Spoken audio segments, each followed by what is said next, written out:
Ah, le soleil d'hiver. On connaît tous ce sentiment, pas vrai?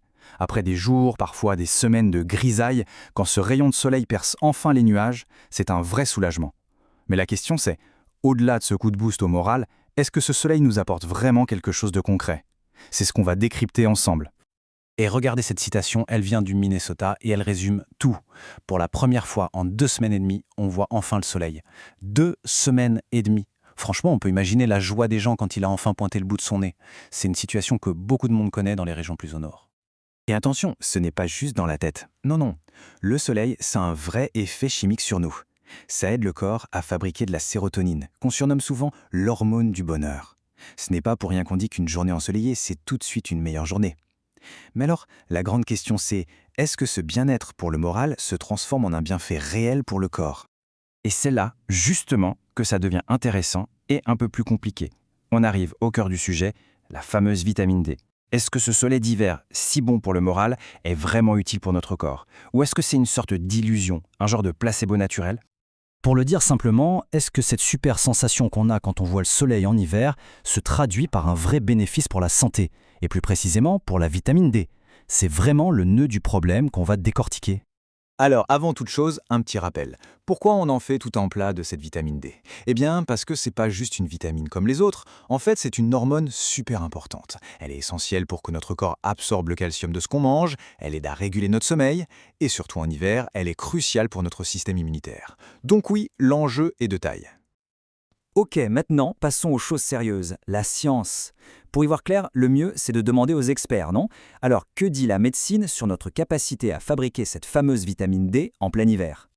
Et là, la réponse d'une infirmière praticienne a pris le chou et plutôt directe. À la question « Est-ce qu'on a assez de vitamine D en hiver ?», elle répond « En général, non ». Bon, ça a le mérite d'être clair, on pourrait presque s'arrêter là. Mais la vraie question, c'est pourquoi? Tout se joue au niveau des rayons du soleil. Pour que notre peau fabrique de la vitamine D, elle a besoin d'un type de rayon bien précis, les ultraviolets B ou UVB. C'est l'ingrédient magique. Sans ces UVB, on peut rester des heures au soleil, il ne se passera rien. Et ce schéma explique parfaitement le problème. Imaginez l'atmosphère comme une sorte de grand filtre. En été, le soleil est juste au-dessus de nous, bien haut. Ces rayons UVB traversent ce filtre presque directement pour arriver sur notre peau. Parfait. Mais en hiver, le soleil est bas, très bas sur l'horizon, ces rayons arrivent en biais et doivent traverser une couche d'atmosphère beaucoup plus épaisse. Et ce filtre, eh bien, il bloque la plupart des UVB. On a la lumière, parfois même un peu de chaleur, mais l'ingrédient actif, lui, n'arrive pas jusqu'à nous. Du coup, face à ça, la recommandation des professionnels de santé est assez logique et pleine de bon sens.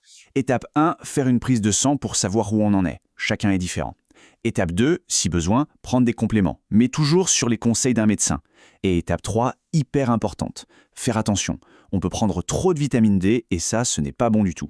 Donc voilà, le cas semble réglé, n'est-ce pas? La science a parlé. Sauf que, il y a un mais. Il existe une autre vision des choses. Une vision qui ne se base pas sur les grandes études, mais sur l'expérience personnelle. Et vous allez voir, c'est une approche complètement différente. Écoutez bien cette phrase de Laura Bergels. On dit que c'est impossible, mais. Rien qu'avec ça, elle lance un pavé dans la mare. Elle remet en question tout ce qu'on vient de dire. C'est l'idée qu'il y aurait une autre façon de faire, une astuce que la science officielle aurait peut-être manqué. Et pour bien mesurer sa détermination, regardez la température à laquelle elle fait son expérience. 16 degrés Fahrenheit. Ça fait moins 9 degrés Celsius. Moins 9, c'est un froid de canard. Et malgré ça, elle sort s'exposer au soleil. Mais ce qui est fascinant, c'est que ce n'est pas fait n'importe comment. C'est une vraie technique. D'abord, elle trouve un endroit exposé plein sud. Ensuite, elle se met dans un renfoncement, à l'abri du vent, pour que les rayons du soleil l'atteignent directement. Là, elle expose sa peau, bras et jambes, et elle reste comme ça pendant une dizaine de minutes. Elle appelle ça ses pauses vitamine D. Alors, on peut se demander, mais pourquoi s'infligir ça par un froid pareil alors qu'il suffit de prendre une gélule? La raison est très personnelle. Pour elle, les vitamines et les médicaments, ça ne marche tout simplement pas. C'est une affirmation assez radicale, mais qui explique toute sa démarche. Elle explique avoir des effets secondaires très concrets quand elle prend des compléments. Des maux de ventre, des éruptions cutanées, même des contractions musculaires. Donc pour elle, la solution qui semble la plus simple, les gélules, lui cause en fait plus de soucis qu'autre chose. Le soleil, dit-elle, c'est ce qui marche pour elle. Et voilà où on en est, on se retrouve avec deux écoles, deux chemins qui ont l'air de s'opposer complètement, mais qui visent le même but au final, avoir assez de vitamine D en hiver. Alors comment s'y retrouver dans tout ça? Allez, on met les deux points de vue côte à côte pour bien y voir. D'un côté, la science officielle qui dit « en hiver, le soleil est trop bas, l'atmosphère bloque les UVB, point final ». La solution, prise de sang et complément. De l'autre côté, l'expérience personnelle qui dit « si on trouve le bon spot, plein sud et à l'abri, on peut y arriver ». Et c'est même une nécessité quand on ne supporte pas les compléments. On a donc deux logiques, et peut-être deux réalités qui coexistent. Mais malgré tout ce qui les oppose, il y a quand même une chose sur laquelle tout le monde est probablement d'accord.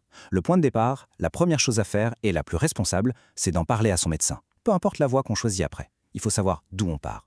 Et tout ça, ça nous amène à une question bien plus large finalement. Quand on parle de sa propre santé, où est la frontière? Où s'arrêtent les grandes vérités scientifiques valables pour des millions de gens? Et où commence notre expérience à nous, notre propre réalité individuelle? C'est peut-être ça la vraie question que soulève cette histoire de soleil d'hiver.